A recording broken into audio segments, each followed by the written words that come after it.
go. You sent the lovely toy.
Whakarongo ake ai au ki te tangi a te manu nei, a te mā tui, tui, tui, tui a.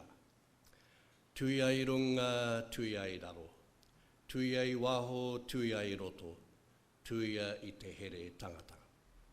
Ka rongo te ao, ka rongo te pō.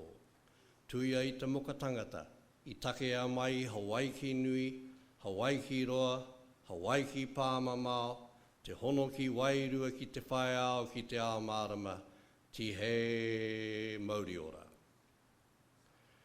E ngā waka, e ngā reo, e ngā mana, e ngā kārangatanga maha, tēnā koutou katoa. E ngā manuhiri, kua taia tinana mai i rā wāhi, kua taia tinana mai i ngā rohe o Aotearoa nei, piki mai, kake mai, nau mai, hara mai. Hara mai ki te whare wānanga o Waitaha, ki o Tautahi. Hara mai ki tēnei hui, he hui, hei whakahōnore, hei whakanuia, i tā tātou, Hoa mahi o te whare wānanga nei ara a Judith Duncan. Nō reira ka nui te mihi atu, kia koutou katoa, mō koutou tainga mai I tēnei wā, hei whakamau mahara I tēnei wahine toa o te mana mātauranga. E te tuahine Judith, aha kua ngaro koe ki te pō, e pūpuri tonu nei o mahi I wainganui a mātou o tēnei whare wānanga mō ngā whare wānanga o te motu.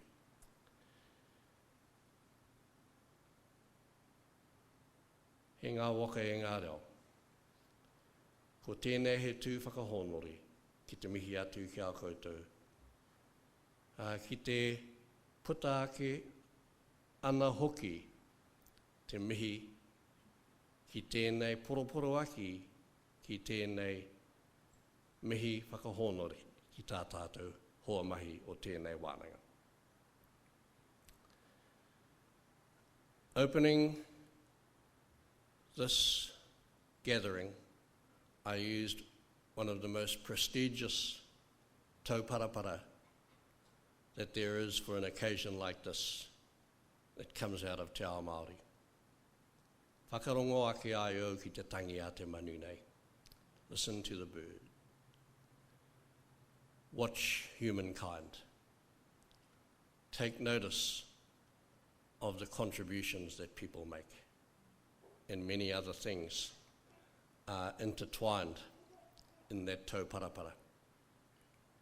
It's appropriate that we use a prestigious tauparapara at this time because we are gathered to acknowledge one of the icons of mana mātauranga, of the world of knowledge and epistemology, and our colleague and friend. Ko tēnei hoki te mihi atu ki te whānau pani, and to the bereaved whānau. Ko tēnei he mihi aroha ki a koutou. Our love is poured forth to you. Kia a koe, Frank, ko Lucas hoki. Ko tēnei hoki te mihi atu. Ko tēnei hoki te mihi atu ki ngā hoa mahi o tēnei whare wānanga. And also to Frank and Lucas and to Judith's colleagues from this university and many other universities who are here today. Hoi anō kāore he kūmea roa te kōrero. My task is a brief one. It is to open this occasion in a traditional way.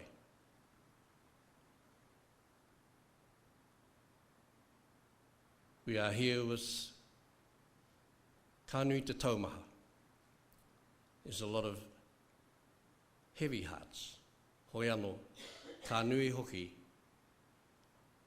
te hara ko te ngāko, but we are also here as a time of celebration. Nō reira e rauranga tira mā, tēnā koutou katoa. Having fulfilled this task, and thank you for asking me to do it, it's a privilege.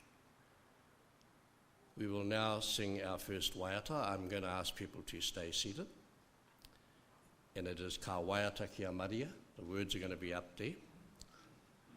Following that, I withdraw, and I may be invited back at the end. So, at this stage, on behalf of the Vice-Chancellor who can't be here, the Assistant Vice-Chancellor Māori who can't be here, and the Pro-Vice-Chancellor of the College of Education. It's a warm welcome to you all. But I know that Letitia Fickle is here as Acting Pro-Vice-Chancellor, and many, many colleagues are here. Just about all the professors from the College of Education are here today. the senior lecturers, the people who have worked in proximity to this person who we held in such high regard. Nō reira, e raurangatira mā, ko tai mai nei i tēnā takiwā o te motu, piki mai, kake mai, nau mai, hara mai, tēnā tātou katoa.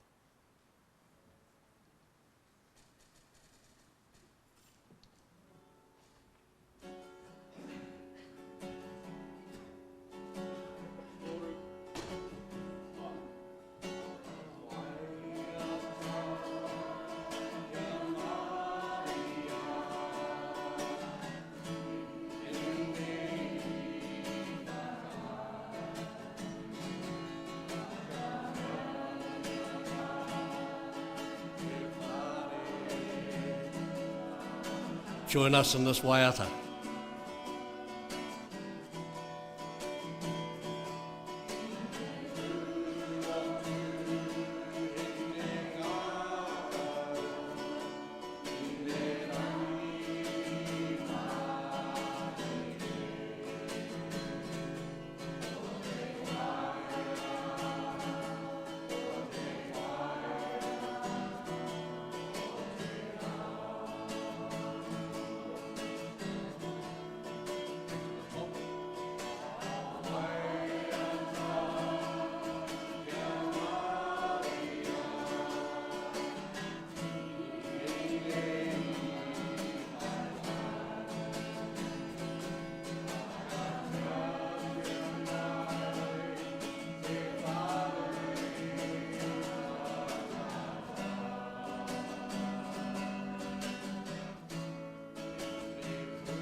Thank you. Welcome everybody here to celebrate Judith's life.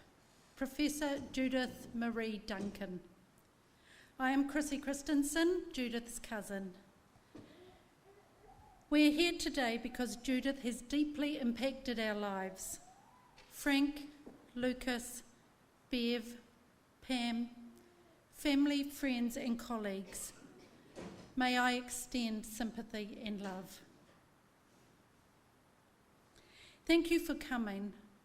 At the conclusion, at Frank's request and Judith's instructions, I invite you to share a drink at their home. As Judith said, our home has always been an open home and a place we shared. Today we wish for this to be a time of sharing some stories, a time to be thankful for all that Judith was, a time to celebrate her life. Please come here, not with a spirit of regret for not having said or done all you wished for and with Judith. Her life was over too soon. While we don't want to make this celebration about her last 18 months of intense struggle with motor neuron disease, it has been a part of Judith, Frank and Lucas's world and those who loved her. Her death came too soon for her also. We acknowledge Heather Broughton, her caseworker at the Motor Neuron Disease Association, and her team of amazing staff who quickly understood Judith.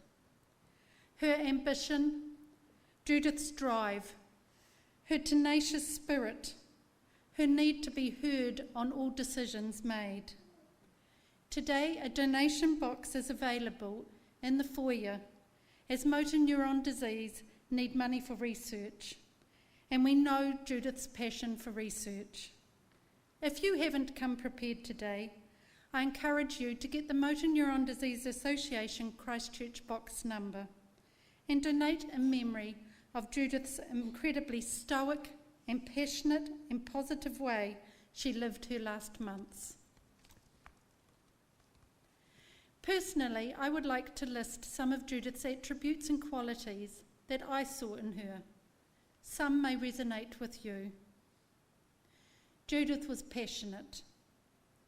She was driven, tenacious, stubborn, ambitious, inspirational, courageous, a risk taker.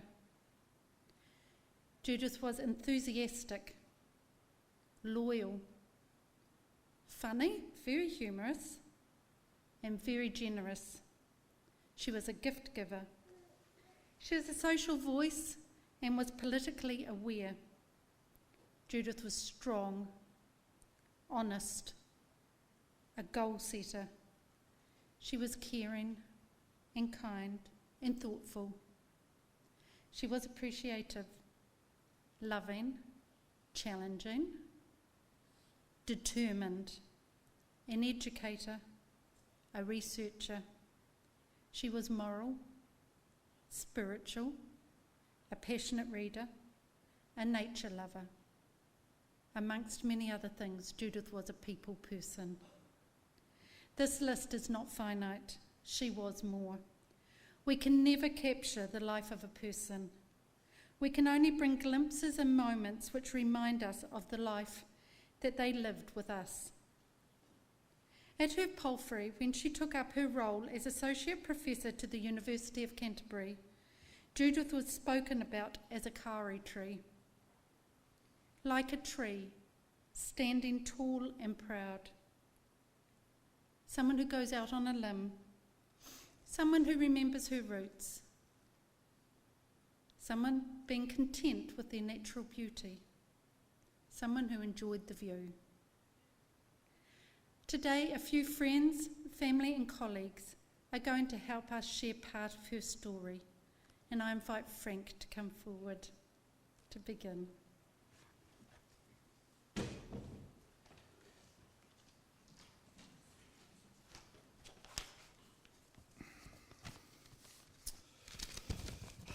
Good afternoon. Okay, today we're here to celebrate, which is why I'm going to begin by talking about Christmas. As some of you may have guessed, over the years, Christmas was Judith's favourite time. Most people would say presents, food, holidays, and what's not to like. For Judith, it was about people and lists. The first list was generally started in January, when we would be going on holiday. A list of overseas pen pals, friends, relatives, colleagues would be generated, often including the kids and whoever else. And as we went about shopping and going to markets and things, just the right gift was usually spotted, and it would be quickly bought, carefully put aside, and the name or the gift itemised next to the right name. A second list of New Zealand friends and family and colleagues and their kids and even the family dog, as Nancy will have felt, would also be generated later in the year, and the same process would begin. By Christmas mail time, sort of October, November, you could be sure that there was very seldom a name that didn't have something beside it. And then, come November, there was a Christmas card list. Now, Judith and I had been together for some time when, during one of our shifts, I opened a box of hers and discovered bundles of old Christmas cards and a notebook. In the notebook, since she was a teen, she had each year listed the names of the people who had sent her a card so that she could guarantee that the following year she didn't miss them out. Now, being a male, I, of course, engaged my mouth and not my brain, and pointed out that her list and her address book were very much one and the same. So eventually the cards did get passed on to a kindergarten for a paste and stick activity, and the notebook was retired, but I don't think I was ever forgiven. Now, of course, come December, Christmas getting close, things ramped up, there were lists for everything. But on the day itself, Judith would always have the satisfaction of knowing all those lists had been ticked off, and know that throughout the world, those she cared about would know that she had thought of them. Now, when Judith and I got together, she came with a life list. It was written in one of the journals she kept at times, and I did get to see it. There were some key hopes and aspirations. She wanted to be the best teacher she could. Now, over the years, no matter where, who, or at what level she taught, that remained true. She wanted to travel to Greece to see the things and places she had learnt of while studying classics at school. She did this with her dear friend Geraldine, and from this came a love of travel, seeing new places, and especially meeting new and interesting people. She wanted to write. Now, she'd always had pen pals, a lot of them, and she was writing to them right up to the very end. And she kept journals, off and on, but she wanted to write something serious. She never wrote the short stories and novels she initially dreamed of, but she did write. She wrote well, and she did write something serious. She wanted to try do some university papers. When she was in teacher training, she had had a taste of this, and she wondered if she worked hard, maybe she'd be smart enough to manage a paper or two. Well, she quickly discovered that she could, and that she loved it, and after that, there was no stopping her. The thing with that list, and with every subsequent list, was the unwritten but inherent wish that was fundamental to Judith.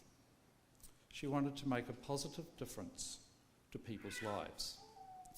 Today, we celebrate her success in doing just that. Judith's final list was a difficult and demanding one.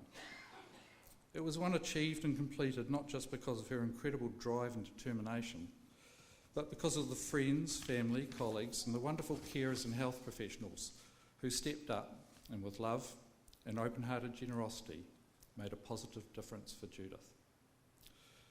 The words are totally inadequate, but on behalf of Lucas, Bev and myself and Judith, thank you.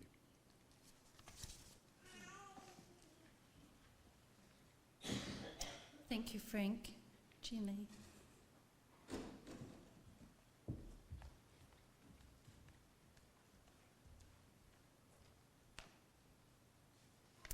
Hello, my name is Jenny and I speak with a heavy heart, but I'm honoured and privileged to have Judith as a best friend. I would like to start and end with a quote from Winnie the Pooh, who was significant to Judith, Frank and Lucas. How lucky am I to have something that makes saying goodbye so hard. Judith was a rare find and a true gem of a friend, and many memories I have of her will remain where they're meant to stay, and that is close to my heart, where they will keep me company. Our friendship was one we both truly cherished and something we both hoped that our children would also find one day. And unlike many of you here today, I did not meet Judith through early childhood.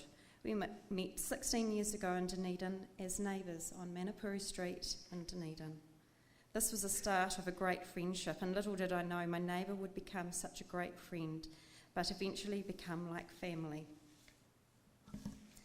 Judith was an avid reader, and she adored books, and she instilled what my mum taught me: never judge a book by its cover.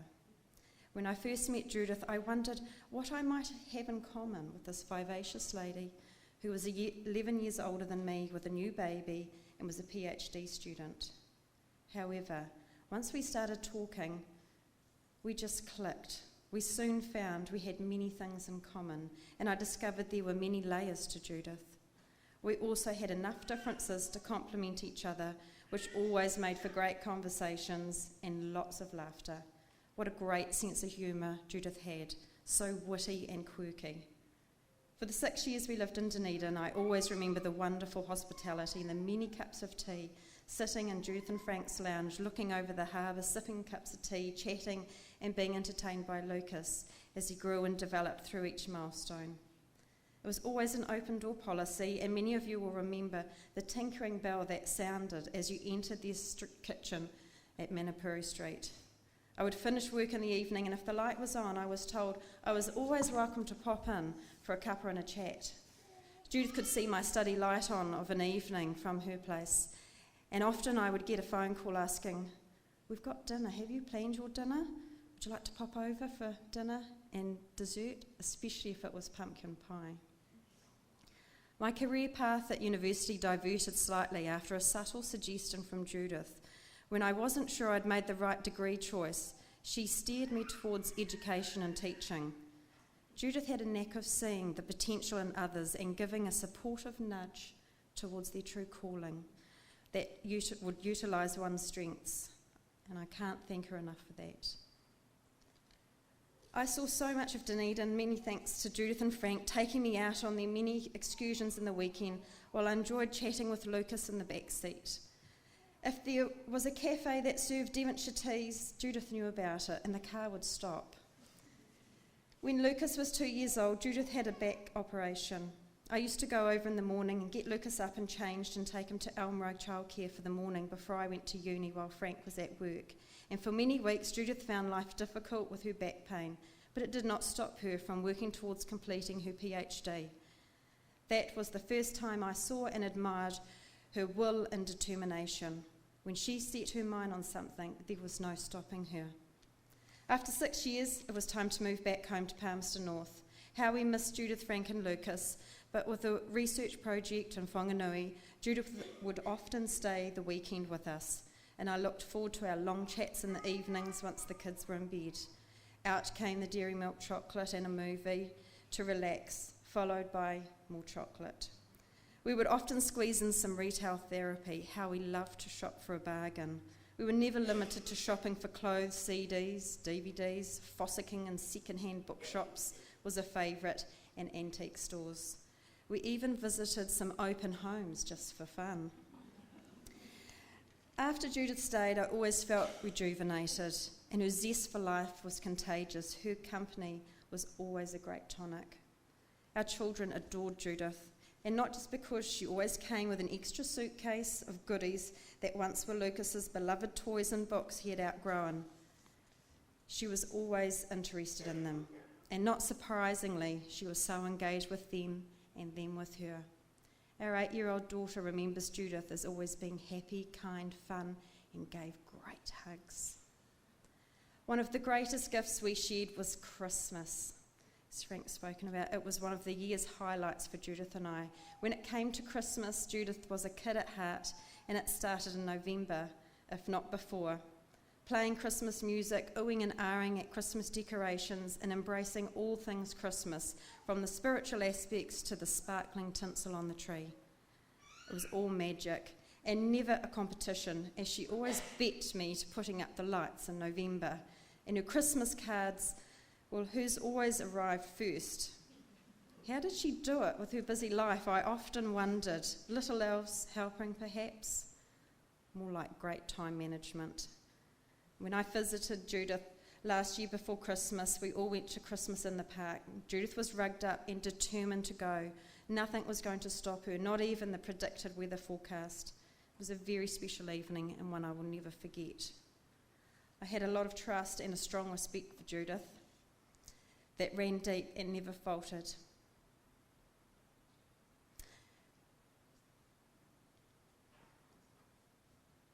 I remember once reading, "Respect people who find time for you in their busy schedule, but love people who never look at their schedule when you need them."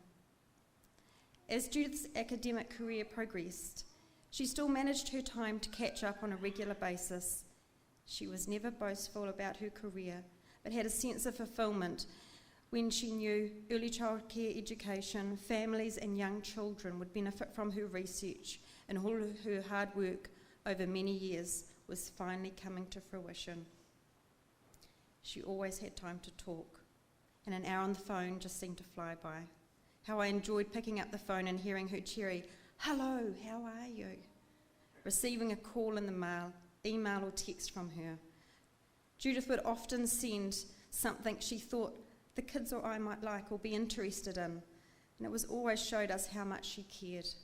Never have I had a friend who was so thoughtful and went the extra mile like Judith. She knew what true friendship was and showed it.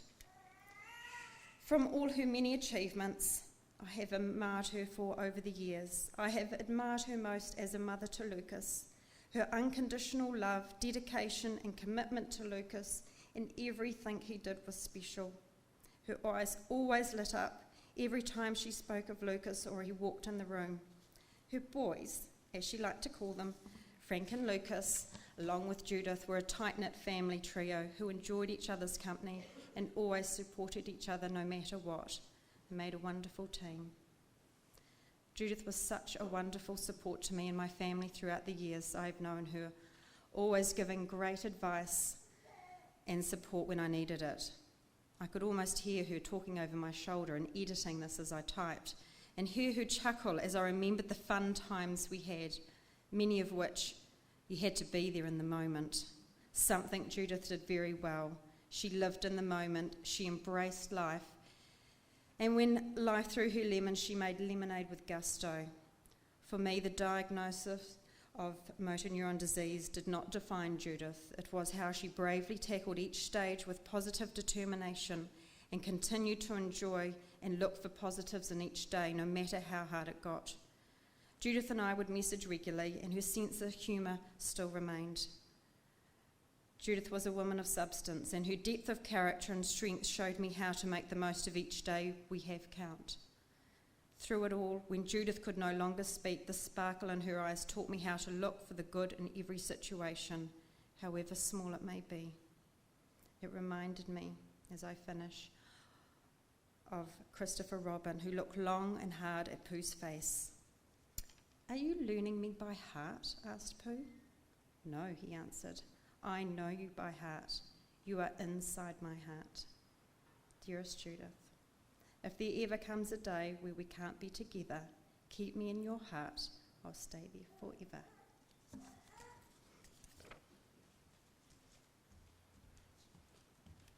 Thank you, Jenny. Heather is another of Judith's cousins is going to read from one of Judith's very good friends from Scotland.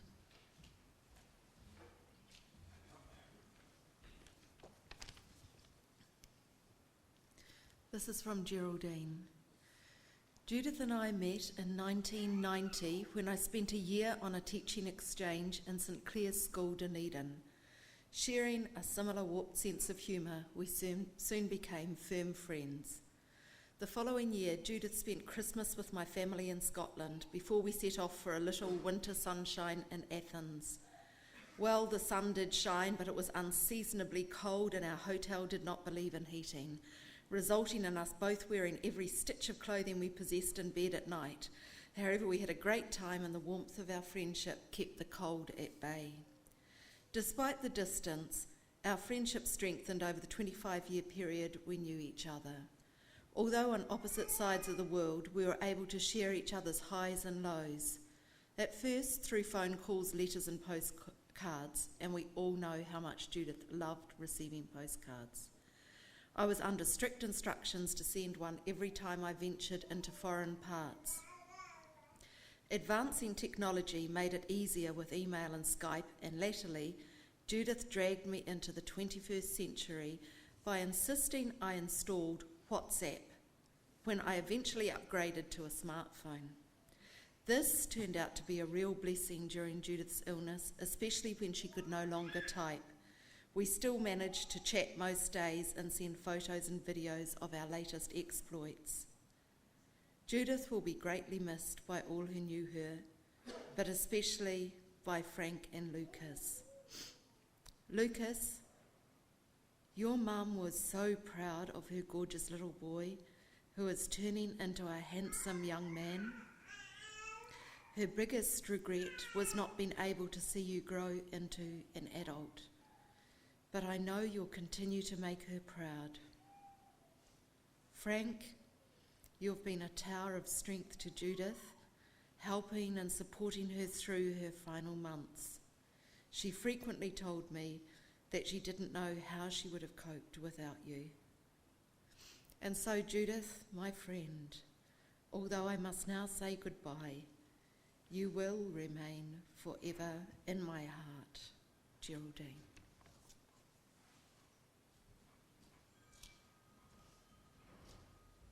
Thank you, Heather. For those of you who haven't signed the book as you came in the door, there is a book out there if you would like to add any little memo or thought yourself for the family. So it will be available afterwards. We're going to now have a PowerPoint that Lucas has put together of his mum.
picture speaks 1,000 words.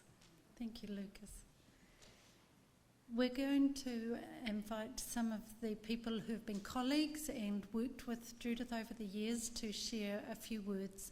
And I'd like to invite first Professor Helen May, who came from from the University of Otago.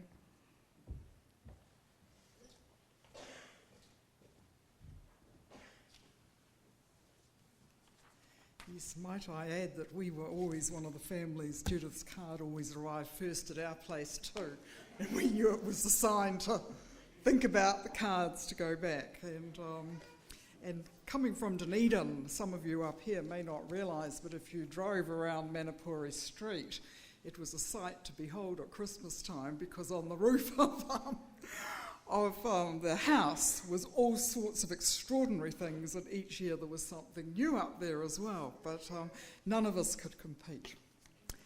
Judith was a professor, but I want to acknowledge that at heart she was also a kindergarten teacher, and her subsequent career in academia was shaped by her kindergarten experience, where she saw the needs of parents as just as great as the needs of children.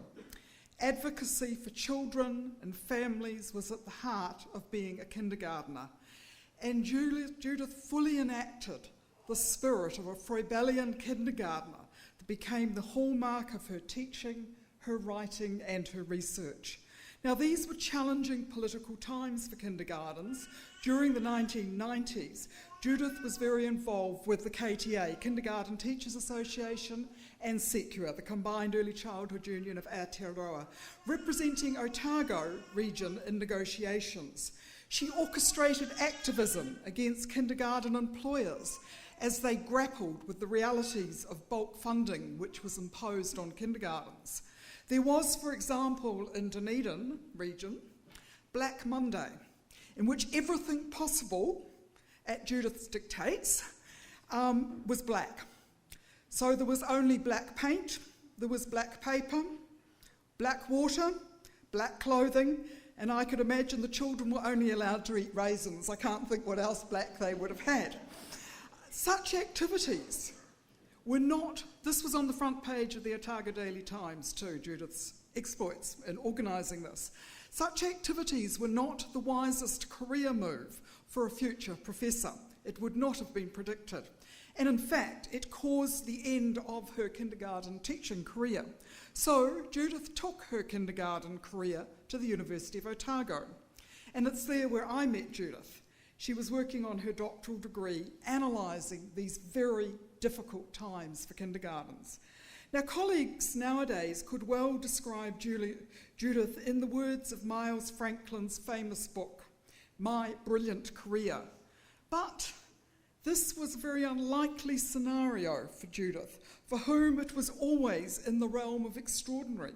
Firstly, getting sufficient school qualifications, getting to Teachers' College eventually, graduating as a kindergarten teacher, getting a degree, becoming a researcher, getting a PhD, getting an academic job with tenure, which she did not get until she came here to the University of Canterbury, and last year, the year before last, becoming a professor. But in paying tribute to what became Judith's brilliant career, I also want to celebrate what could be termed Judith's brilliant year of around 16 months.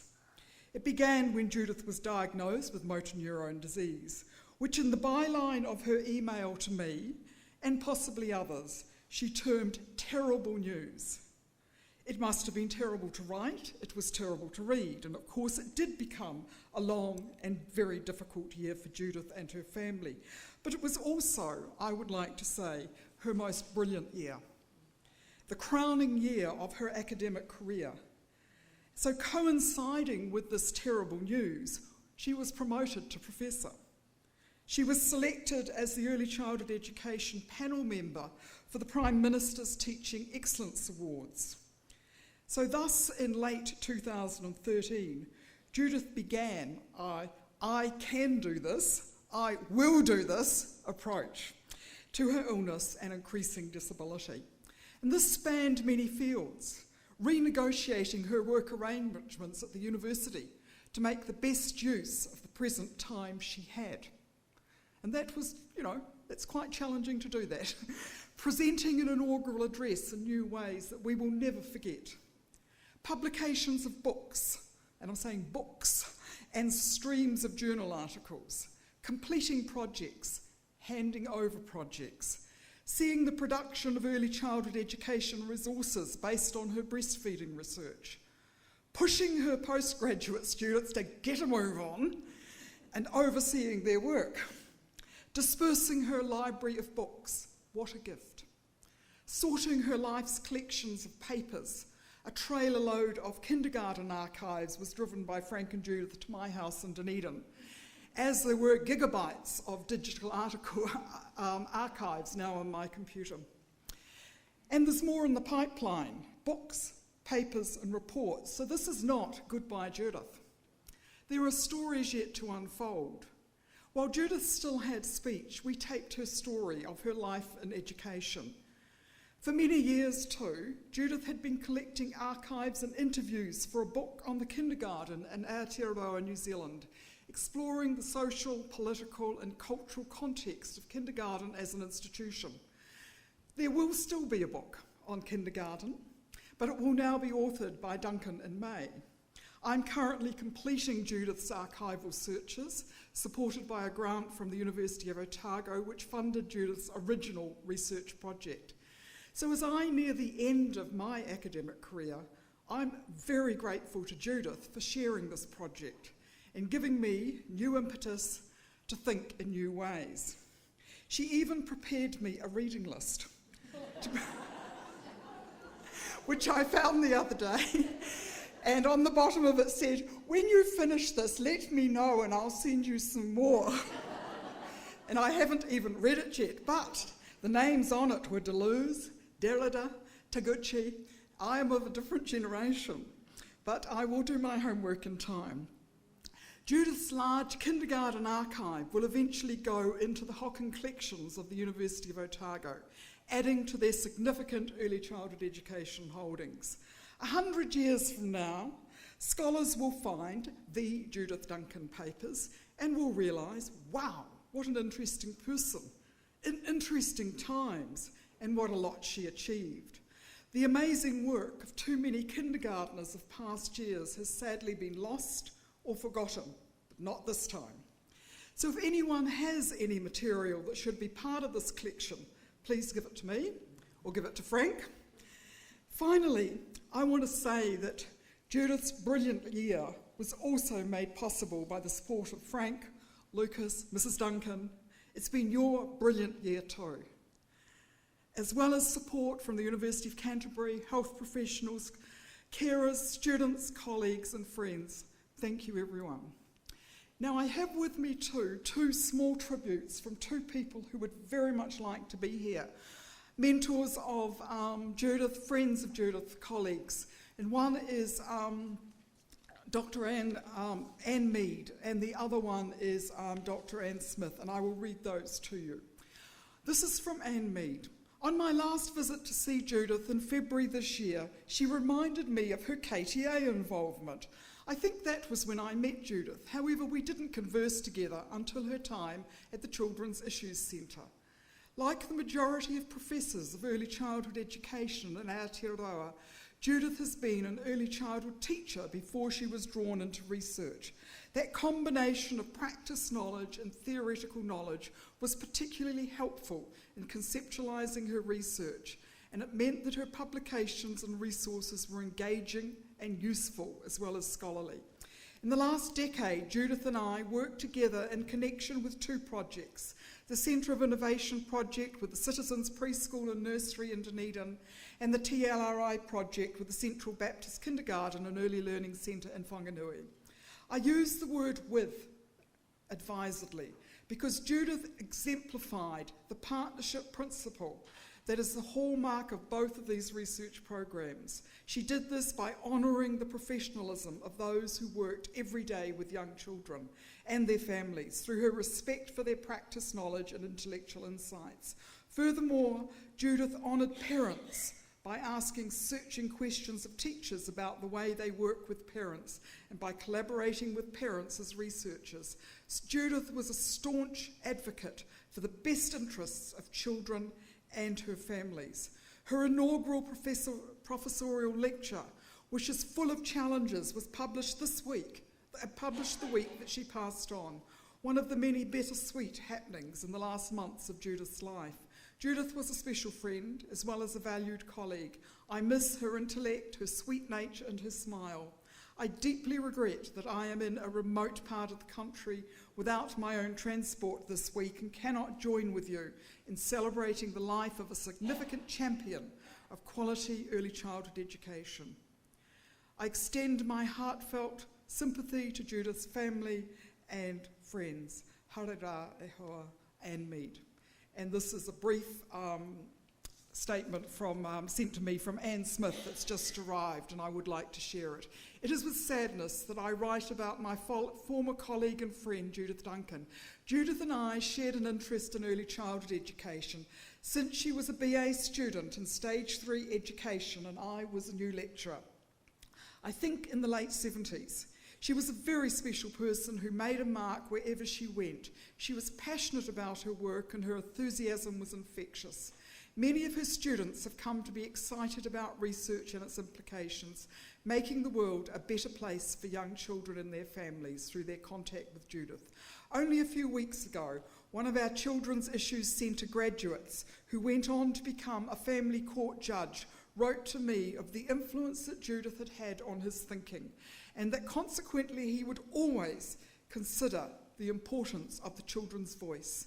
Carmen Daly sent me a photograph of Judith with Carmen and her doctoral student, taken just days before she died. Seeing her happy smile in that photo reminded me of her cheerful presence around the Children's Issues Centre for many years, but also made me aware of her fortitude and strength in the face of her illness, and that the loss that her family and friends must come to terms with.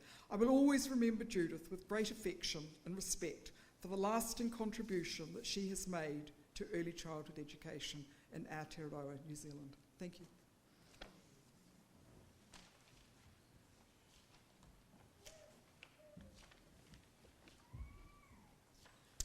Thank you very much, Helen. I'd like to now ask Letitia Fickle, who is the Acting Pro-Vice Chancellor for the Canterbury of University.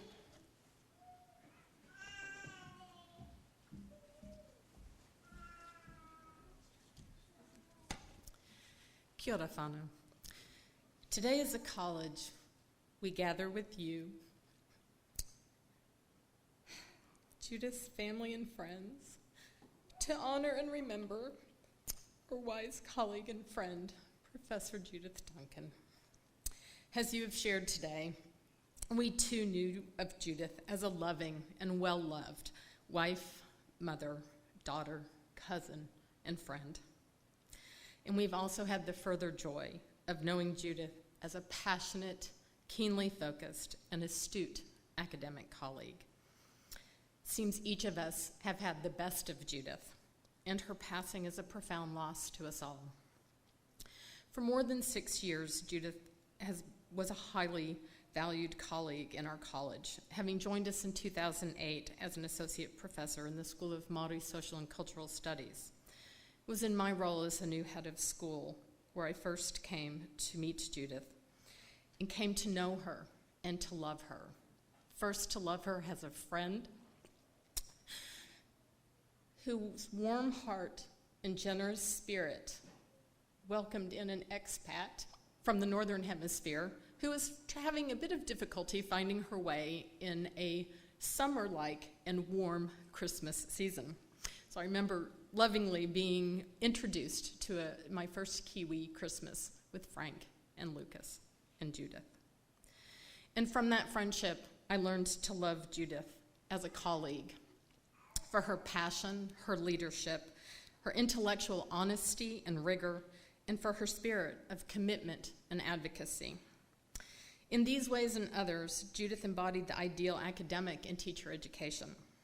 She has been a skilled practitioner before entering academia And she brought that practice-based experience and joined it seamlessly and creatively with the skills of researcher and adult educator. Judith was a model of leadership in forging strong partnerships with the practitioner community, and in her recognition of an argument for research and teacher education that is grounded in the solid understanding of practitioner experience, practitioner concerns, and practitioner understandings. As she knew and helped others come to see, it was in this way that research challenges and extends these experiences, concerns, and understandings. This has been the power of her scholarly work and her gift to us all in leaving this legacy to the field. It was through Judith's commitment to improve and inform local practices that she led the development of a very healthy early childhood research committee across tertiary providers of early childhood education here in the Canterbury region, the Early Years Research Group.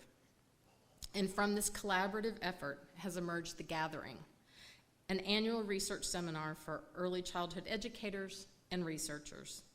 This too is a legacy she leaves us, as The Gathering continues and will continue to support these collegial connections among practitioners and researchers for the benefit of the tamariki and their whānau, who we all ultimately serve. In the college, Judith was a tireless mentor to many of us. We've each of us learned from her many valuable lessons in being organized, being thorough, being thoughtful, being visionary, and we witnessed these through our observations of her teaching, her supervision, her research, her writing, and her various collaborations with us all. Gail Gillen, our Pro-Vice Chancellor, spoke recently of her admiration for Judith's leadership and her great passion for advancing research in so many areas of early childhood education. We as her colleagues all share that admiration, and so clearly did others, as attested to the fact that in early December 2013, Judith Duncan became the University of Canterbury's first professor of early childhood education. As I said earlier, I had the honor of working directly with Judith as the head of the School of Maree Social and Cultural Studies. I'm so thankful for having had that opportunity to work closely with Judith. And it was in the reorganization of the college 3 years ago that was a bittersweet moment when she moved into the School of Educational Studies and Leadership. But we knew that was where her intellectual heart truly lay. As the head of that school, Missy Morton asked if I would share some thoughts on her behalf as well. And so I will. From Missy, Frank and Lucas, I want to thank you for so much for opening your home to us so that Judith could continue business as usual. Your warmth and welcome of friends, UC staff, and students is hugely appreciated. All those extra precious moments and conversations we were able to have with Judith because of your support. When Anna and I were last in your house for a supervision meeting, we'd planned a further 3 meetings. We were all expecting to have more time with Judith. Thank you again for sharing her with us. Speaking as Judith's head of school, we all valued, Judith's calling us to account. She ensured we remembered our role in the community as critic and conscience of society. She ensured that the School of Educational Studies and Leadership, we remembered our particular contributions to holding up a mirror to society, in particular the educational structures and functions that perpetuate inequality and inequity. In the latter months, she particularly enjoyed holding us to account using the bicycle bell on her iPad. There was no chance we would miss that Judith had something to say. A loud bring, bring punctuated the conversation at key points. Judith held us all to high regard. She held us all to high standards, academic colleagues and students alike. I hope we can continue to do justice to her regard for us, for our regard and our love for Judith. That hope that Missy speaks of is the hope I think we, her colleagues, all share.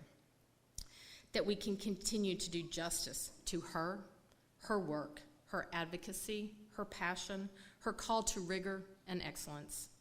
It is a hope that I know others who are not able to be here with us also share. I understand from Professor Marilyn Fleer that today in Auckland, her colleagues there have joined together to have a moment of silence to remember Judith's contributions and to celebrate her achievements. Her passing has been a profound loss to us all here today and to a vast array of educational colleagues in Aotearoa and throughout the world. And yet, in our loss, Judith, we move forward with our hope and our commitment to do justice to the legacy you have gifted us. Kia ora.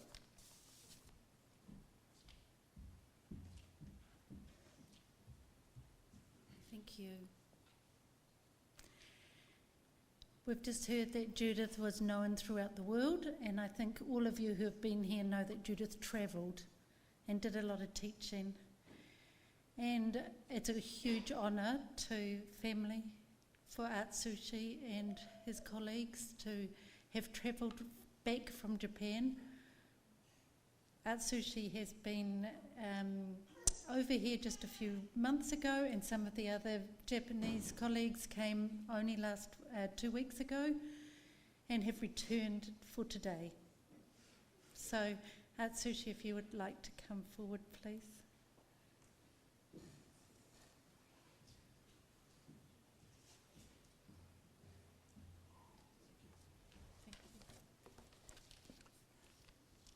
Hi everyone.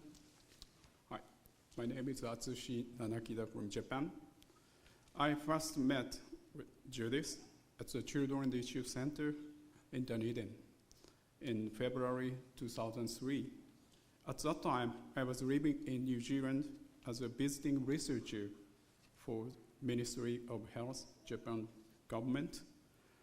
I was accompanied by my family, my wife, and my 2 sons, aged 5 and 2 years old.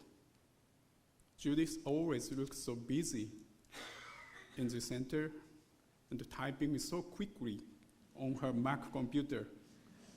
So I didn't have many opportunity to talk with her. But 3 months after my family go back to Japan, so Judith made time every Friday to talk about topics as diverse as our childhood education and care in New Zealand, and Play Center, the political issues, the height of Mount Cook, and her father. I still remember all of our conversation. Judith was very kind and patient when talking to people like myself from foreign countries. As you all know, it is very cold during the Dunedin winter. My landlord was Japanese, but due to the stinginess, there was no heater, no gas stove in my house. So one day, when I got up in the morning, I was surprised to see frost outside on the grass. So I laughed when I told Judith this story. But she was worried and invited me to come to her house to have a dinner. I think I must have seemed quite lonely. From the bay windows in her house in the hills, I could see the ocean and Otago spread out before me.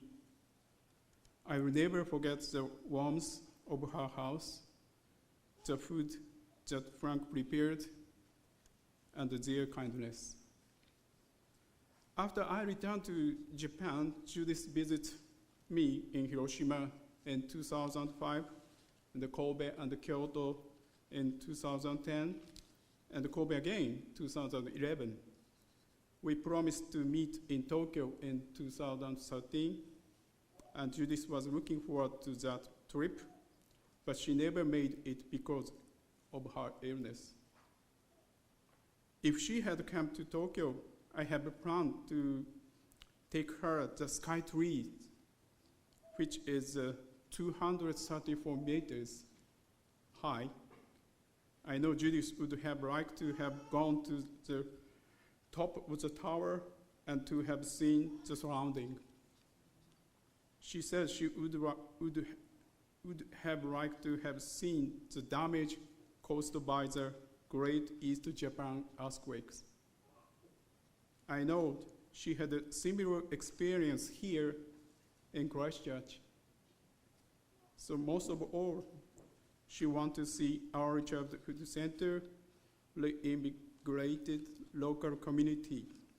She was always thinking about the children, parents, and the teacher, even in the midst of the earthquake damage. In 2012, we participated in the conference at the West London University. As we walked to the university, we noticed a building named Duncan Building. So Judith was so happy to see that building. Her eyes were very brightened, and she said her dream for the future was to have a university building named after her. We talked about a lot of things, not only research, but also our families. We sometimes talk about collaborative research, such as comparing parenting in Japan and New Zealand.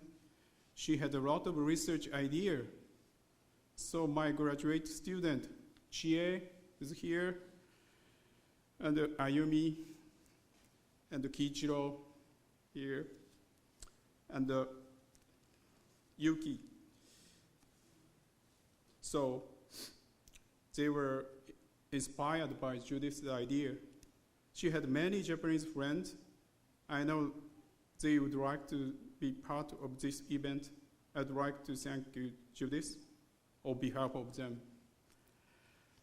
This is the first and last book with Judith. It introduced New Zealand early childhood education and care, including its history and policy and regulation and curriculum. So in Japan, not only researchers, but also early childhood teachers have a deep interest in New Zealand early childhood education and care. They are aware of tefariki, learning stories, and so on. So Judith and I thought that we need to write a book covering those issues in more detail. She wrote 3 chapters of this book in one last mighty effort. On the cover, there's a photo. This is my son attending in Play Center in Dunedin. Yeah.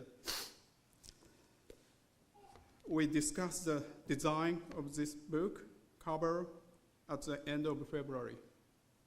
So I feel so disappointed that I cannot hand over this book to Judith, because this book published is the 28th of March. So publication date came too late. So after Judith became ill, I visited here 3 times in Christchurch. Each time I was shocked to see her declining mobility. Nevertheless, she always had a smile for me. The day after Judith passing away, I dreamed that she came to me and told me that she has no more pain and she can move freely. Thank you, Judith. Thank you, everyone.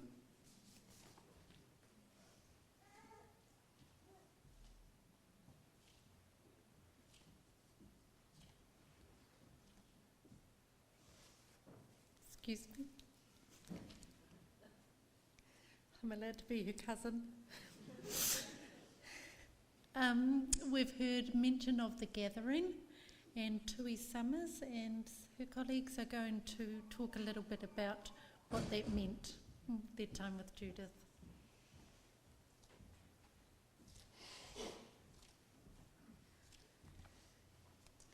Thanks, Chrissy. We have heard about the gathering, and we are representatives from the Gathering Committee, and we would just like to share a few words regarding the gathering and Judith's leadership of the gathering. The gathering is an annual professional development day held here at the University of Canterbury, and a focus for the day is to bridge the gap between theory and practice. The intention is that experienced researchers are supporting beginning researchers. A unique aspect of the event is the collaborative, cross-sector, multi-institutional aspect. The organising committee, the sponsors and the attendees cross these various groups. Another point of difference of the gathering is that it has a deliberate strategy to blend early childhood education and primary education together. The organising committee and attendees comprise initial teacher education, professional development providers, private contractors, membership organisations, early childhood organisations, early childhood teachers, primary teachers, to name a few. Together we work collaboratively to support, build and nurture research in the early years across Canterbury. The gathering is to be held for the 7th time this year. Judith has been the initiator, the collaborator, the advocate and the leader for the gathering. The gathering has grown from the initial number of 82 attendees in the year that Judith moved to Christchurch in 2008 to 140 participants. None of this would have been possible without Judith's attributes, many of which have been referred to. Her drive, her intellect, her tenacity, her bloody mindedness, and her ability to collaborate and bring people together. In Judith's passing, we have lost our leader. I'd like to share a few words that Judith shared with the gathering on the 5th celebration of that event. And in these words, Judith very much captures her views on research and the importance of the link between research and practice. In Judith's words, when planning the gathering, there was robust discussion as to the terminology we should use. Was research the right word? Or would this put teachers off? Should we talk about teacher investigation or self-review? Each of these terms is as loaded as the other and brings different images of teachers and pedagogy to mind. Traditionally, the idea of research has been perceived as oppositional to pedagogy. Hence, the stereotypical researcher academic who engages in research, but who wouldn't really know what way up to hold a baby. And teachers who are too busy doing the real work to bother with research. Thankfully, these stereotypical images are those of the past. Teachers are more than technicians, more than doers. The old saying, those who do, those who can't teach, can no longer be applied to teachers in the 21st century. Teaching and those who engage in teaching, whatever their title, educator, carer, teacher, are required to understand why they do what they do at both a technical level and a theoretical level. Professor Frank, a University Vice-Chancellor in Sweden, notes, teaching as profession in itself nowadays is seen as an area of knowledge, being a subject of inquiry and research.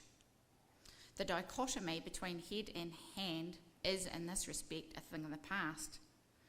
Teachers should be good doers because they are qualified as good knowers.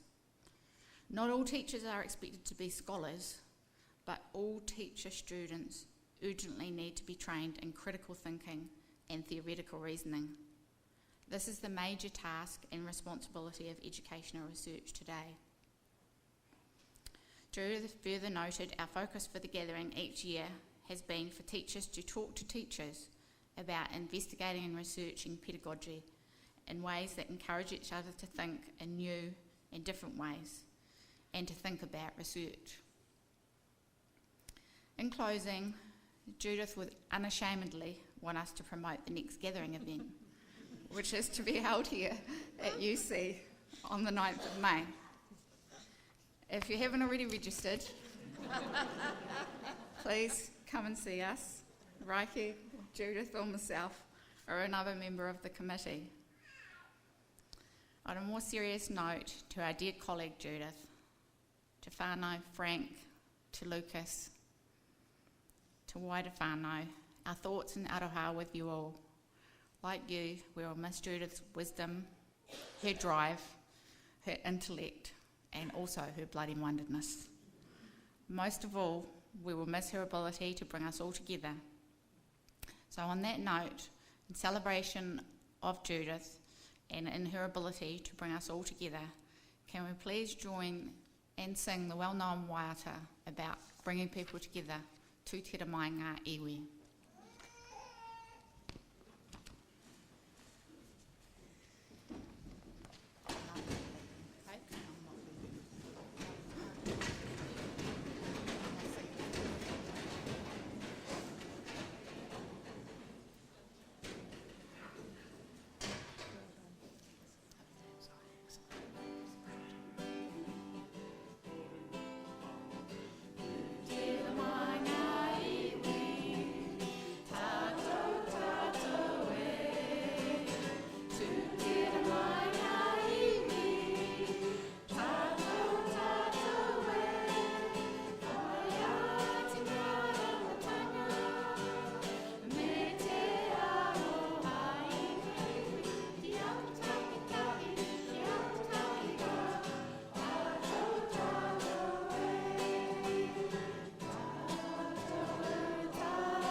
Thank you, Tui.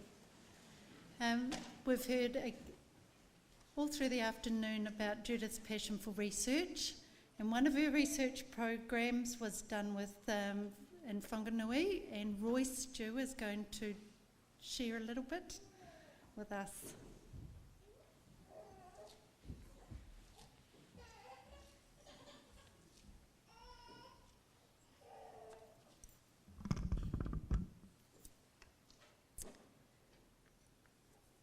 E tea tuakana, e Judith, e ki ana ti karere, mā te rangahu ka puta, maiti mara matanga, mā te atua koe e manaki mea aka ake tonu. E te wano, tēnā koutou, tēnā koutou, tēnā tātou katoa. I, or we, Central Baptist Kindy from Wanganui, met Judith at the Parent Support and Development Pilot Hui. Her research, I understand, and Professor Helen will put me right if I'm wrong, and involvement with the Children's Issue Centre had been foundational in bringing about the Parent Support and Development pilots into being. So we were very fortunate at those hui to have her share the research and other provocations, which we all know Judith was so good at her provocations, and at asking good questions. She really knew how to ask the right question, which inspired, enabled us to build on and strengthen and informed our emergent Parent Support and Development pilot in Wanganui.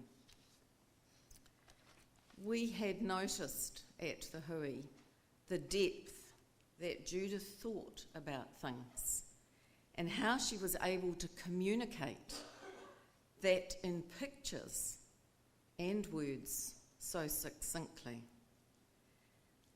So it was a cheeky interchange on my behalf, but you can imagine Judith loved cheeky interchanges. In a queue at lunch at one of those huis, or hui, that led to Judith saying she would love to help us put together a TLRI application for funding research of our Parent Support and Development project. That was the beginning of a wonderful partnership in which we together, as a very large team at CBK, explored the possibilities. The success of this was due to Judith's approach, and I'm speaking here on behalf of the team who stand behind me and their reflections. It was her way of working which helped to strengthen a community of learners to become co-researchers in a 3-year journey. Teachers, parents, all staff of CBK and the wider Wanganui community networking. The outcomes, impacts still to this day are ever emergent and ever unfolding. Judith very quickly developed a way of being with us as a team, a way that was not to intrude, was valuing and respectful of where we were at. It was all about building relationships and valuing everyone's contribution. She modelled what she believed was the way to be. Judith also let us see her vulnerable side. She shared her enthusiasm, her passion, her urgency to get it right for children and families. Judith's patience and understanding was impressive. It's a comment from one of our team.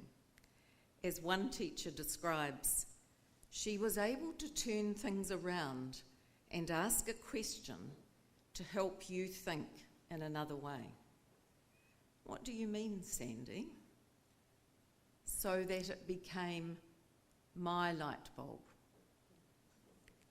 Non-directive. She listened and she listened and then would pop in a little question that encouraged you to go wider to the bigger picture. Judith's humility. She really was an extraordinary lady with so much knowledge and depth, but didn't have to use this to prove anything. The CBK research was particularly poignant and a joy to Judith, as the theory of all that she passionately believed in, I believe she began to see as a reality through that piece of research. The findings, learnings, and follow-on from this research has led to a rethinking of everyday pedagogy to consider asking a different question around how we work with children and families in whānau, to how might we participate and engage out in their communities. This brought us to a new position of working alongside and with families, which meant focusing collaboratively on their goals and aspirations for their children, families and whānau. ECE, early childhood education, embedded in community. It brought about a strengthening and a building of capability in many ways and at many levels in our community, the wider Wanganui community. Building community well-being and connections. Reconceptualising early childhood education in community. And it was because of the robust professional discussions, often into the wee small hours of the morning, the courageous questions, the advocacy for the very best outcomes for children in whānau, the trust and the relationships built over time, that Judith has left a legacy that has changed the way we personally, locally, nationally, and globally, I believe, think and be in community as early childhood education. We are so thankful to you, Judith, and honour you today and always in our taking up the baton that you have passed on to us all. Early childhood education embedded in community as the way forward for Aotearoa. Nō reira e te huinga. Tēnā koutou, ngā mihi.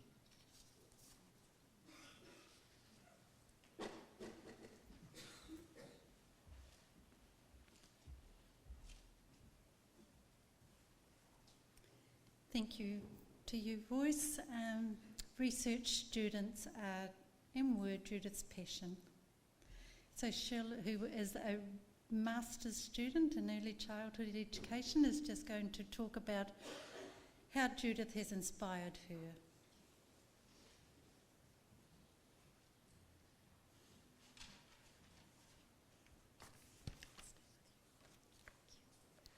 Hi, my name is Shil, and I first met Judith as one of her undergraduate students, and under her gentle nudging, I became one of her postgraduate students, friend, and then family.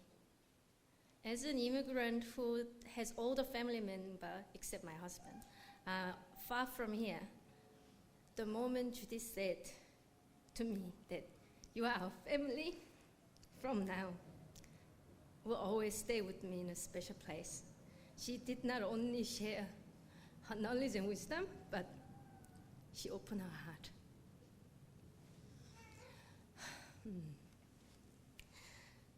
For a whole week, I've been trying to write down but I should talk about Judith, but I couldn't. How can I sum up how brilliant and loving and caring she was under 3 minutes? How can I sum up who she was when she was such a vibrant and had such a full life? There just isn't enough word to say who she was or to share all those precious memories I had with her. All I could do is sharing one small part of her life that some of you may not had a chance to know, what Judith was like as a mentor. She had a very high standard for herself and her students.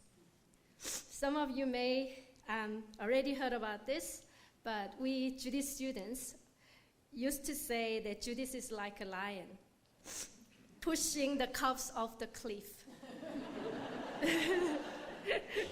We weren't saying that Judith was harsh or scary, but it was because Judith will keep pushing us, encouraging us to face our limits and try to overcome it.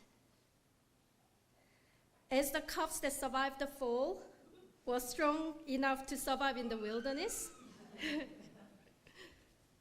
those of us who went through Judith's guidance were strong and can do very well in the world.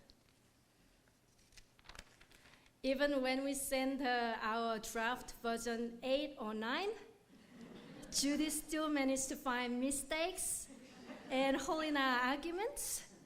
And let's not even go to the APA referencings. Judith was so good at recognizing the potentials within us and helped us to go further than we have ever imagined possible for ourselves. She taught us to live it, taught us and live it herself, that what we do in early childhood are so crucial that nothing else will do but only our absolute best. One of the best compliments we had as her student was that by looking at our work, our presentation, People can tell just that we are Judith students, just by high quality of work and the ethic of our work. We are so proud.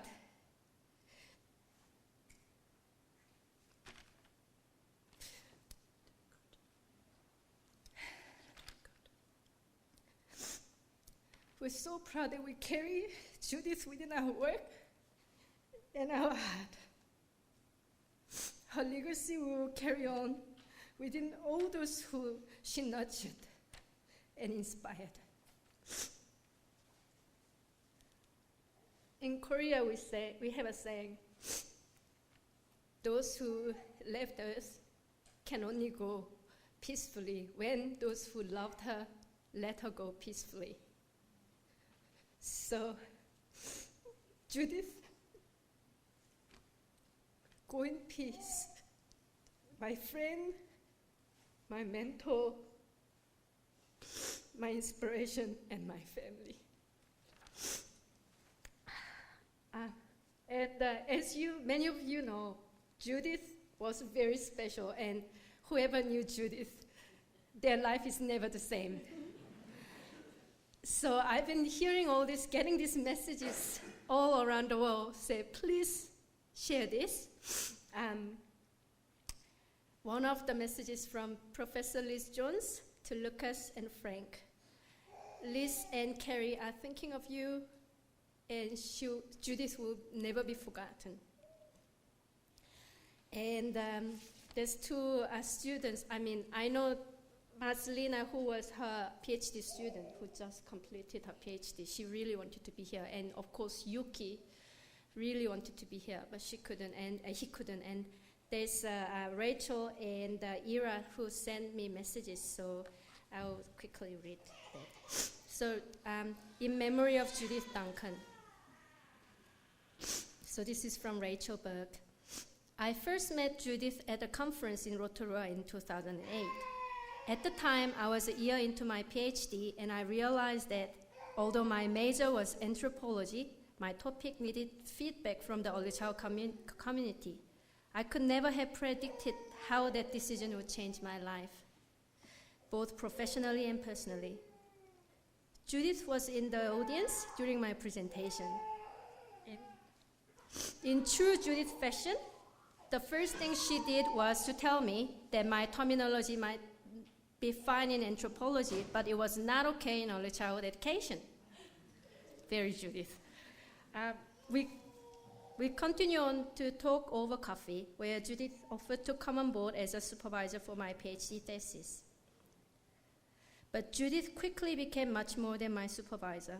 She was my dear friend, colleague, and mentor. In the final stages of my thesis, I was struggling to write with 5 kids in the house and a part-time job. Judith called me and told me to get on a plane and come to Christchurch. I remember her saying that women with families are the most likely to abandon their studies. She sternly added that I was not going to be another statistic. Very Judith. And promised me that all of her students had made it through. Judith and Frank's caring, warm hospitality never failed to leave me feeling nurtured and reinvigorated. I have so many happy memories of meals shared, discussions over a glass of wine, and afternoons in the garden together. Judith saw and fostered abilities in me I often couldn't see myself, and she both supported and challenged my thinking. After submitting my thesis, she suggested we try to secure a book contract together. We were both delighted when Routledge agreed to publish it, but shortly afterwards, Judith was diagnosed with motor neuron disease. She remained totally committed to completing the project. Even when her body began to fail her, her strength and sharp mind never faltered. She was determined to hold the book in her hands, and I'm so happy and proud that she got to enjoy that moment. Judith had also encouraged me to apply for a postdoctoral fellowship in Japan, working under the supervision of her dear friend and colleague, Atsushi Nanakida. As I write this, I'm sitting at my desk looking out over the green hills of Hiroshima and remembering how excited Judith was when my application was successful. My research here is very much a continuation of the journey that began when I first met Judith. I see her every day in the words I write, the children I observe, the family I interview, and the colleague I converse with. I miss talking and laughing with her, the challenging academic discussions we had, the tears and the smiles we shared, and a friendship that comes once in a lifetime. Judith was and continued to be an inspiration to so many. Generous of heart and spirit, fiercely intelligent, and an amazing role model for us all in life and work. Her legacy will remain. She gave so much of herself to others. I like to think that today is a chance for her to look down and enjoy the memories she helped create. Go well into the light, dear Judith. You will never be forgotten. Rachel Burke. And I have one short message from Ira. Ira is a PhD student from Indonesia. She really wanted to be here to honor Judith, but there were some circumstances she couldn't make it. Dearest Judith, I'm thinking of you a lot. I'm so grateful to have the opportunity to be one of your students. It is such a privilege for me. I really wish that I had a chance to introduce Amma and Selena, her son and daughter, to you, so that they know and learn from you. When Amma and Selena asked me about you, I explained that you are my guru, super teacher. Biggest hug from Amma, Selena, and me, and love to Lucas and Frank.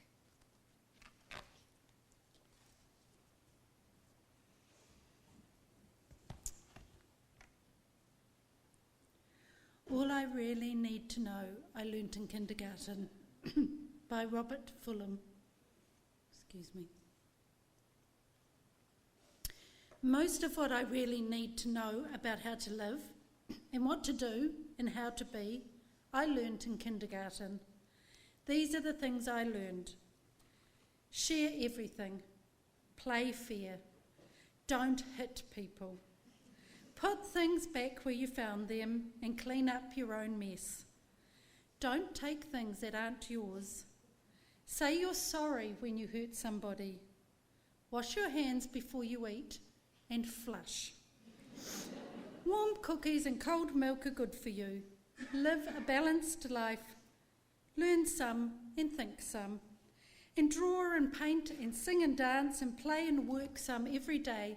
Take a nap every afternoon. I like that one. When we go out into the world, watch out for traffic. Hold hands, stick together, and be aware of wonder. We've had a very rich afternoon of hearing about Judith's wonderful life. It is now time to come to our farewell. To love someone is to risk the pain of passing. Not to love is to never have lived. The grief which we now experience is the honouring of our love. As we come to our moment of farewell, part of our grief may be regret for things left done or undone, words said or never said, or moments that never happened. This is the time to lay aside all those regrets and to honour the spirit of Judith herself. She would never have wanted that carried into our future. Let us go forward in peace. Judith, all these things and more you have given us.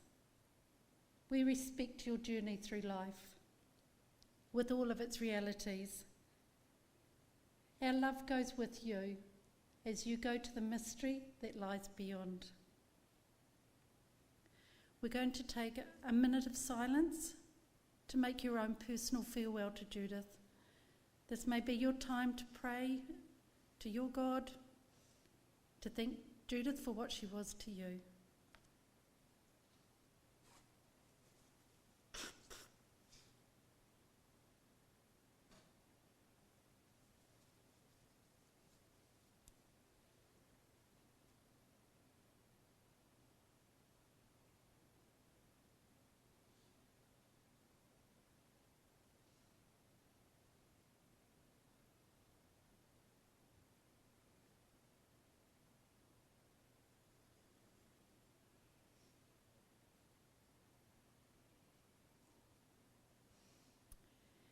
Let us now go into the world, glad that we have loved, free to weep for the one we have lost, free to hold each other in human fragility and frailty, empowered to live life to the full, as Judith did, and to remember us. Let us go in peace.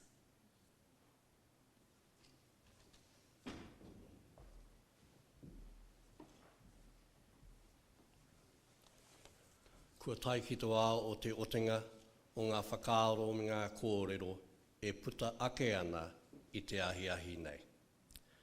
Kātahi te miharo.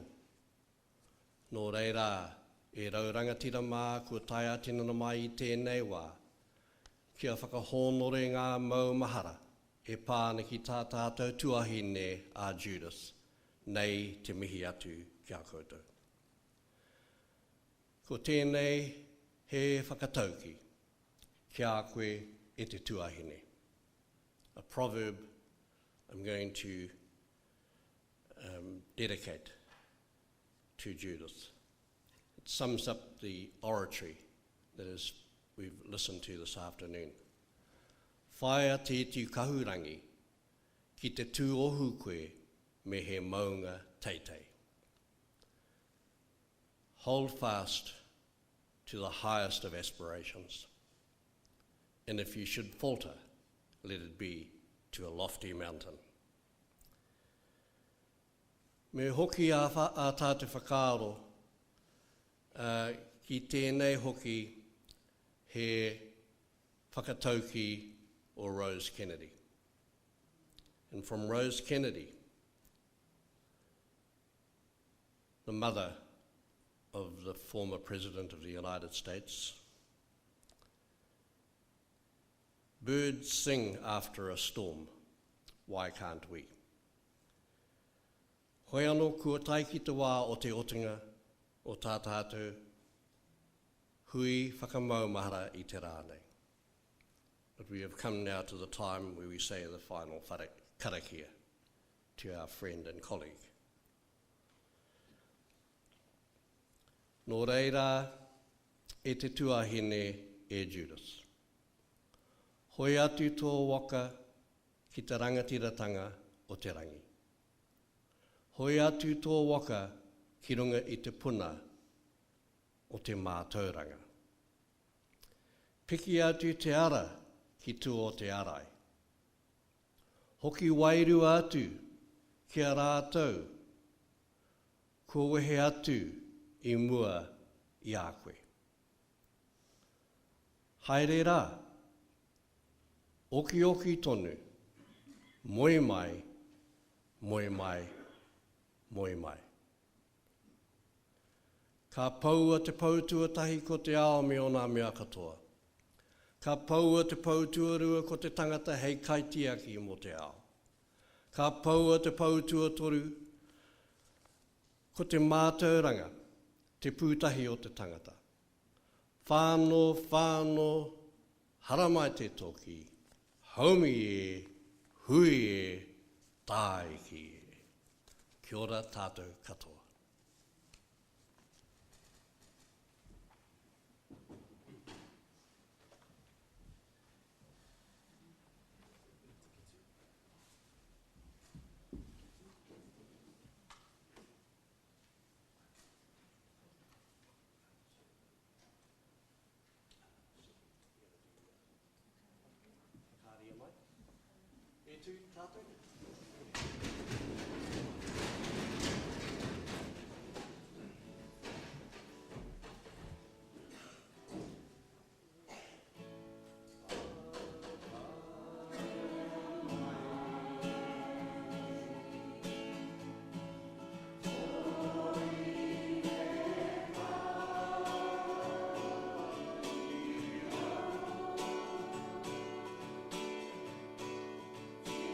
Yeah.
Haere e te tuahine.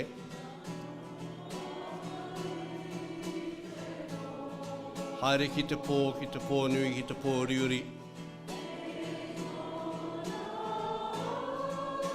E noho moke tonu mātou. Ki raro i te kapua pauri.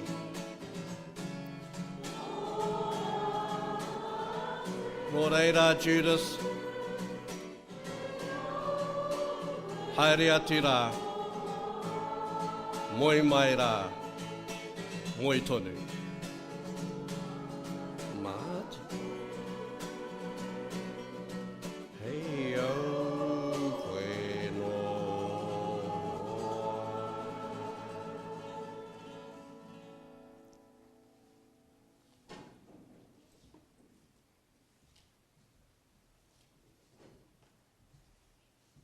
Thank you, everybody. It's been a wonderful celebration of a wonderful woman. Go in peace.